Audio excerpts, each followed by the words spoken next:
สบายดีทุกคนมื้อนี้เรามาในโหมดของวิชาการได้ถูกเชิญไปร่วมกองประชุมเกี่ยวกับเรื่อง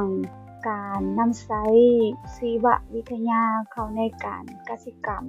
เพื่อลดพรในเรื่องของการใช้สารเคมีต่างๆบอกได้เลยว่าเวลาเข้ามาร่วมกองประชุมอยู่ท่ามกลางของเจ้าของภาษาแท้ๆเลยหั้นน่ะเป็นอิหยังที่แบบว่าต้องได้เรียนภาษาอังกฤษใหม่พู้นแหละจากสำเนียงเด้อเพิ่นเนาะมาจากใต้จากเหนือจากกลางอิหยังต่างๆน่ะแต่ก็รอดไปได้ดีเข้าใจอยู่ประมาณ5-60%พู้นแหละถึงว่าเราสิอยู่กับเขาเจ้าตลอดอะนะแต่ก็ยังได้ฝึกหลายอยู่เดะด้วยความที่ว่าคนเก่งบ้านเขาเจ้ามันหลายเราก็ต้องได้ฝึกตนเองอย่างหนักเนาะเพราะว่าการแข่งขันน่ะมันสูงเราจะต้องได้ฝึกตนเองบ่ว่าจะเป็นเรื่องวิชาการของเราในเรื่องวัฒนธรรมการเฮ็ดเวียกแล้วก็เรื่องของภาษาแหน่พยายามเก็บเกี่ยวประสบการณ์เท่าที่เราเฮ็ดได้สามารถไปเป็นผู้ช่วย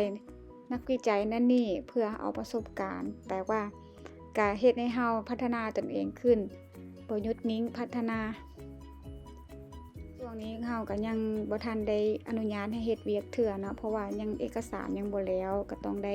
ถ่ายเอกสารอิหยังต่างๆแล้วฝากติดตามกันแหน่เด้อ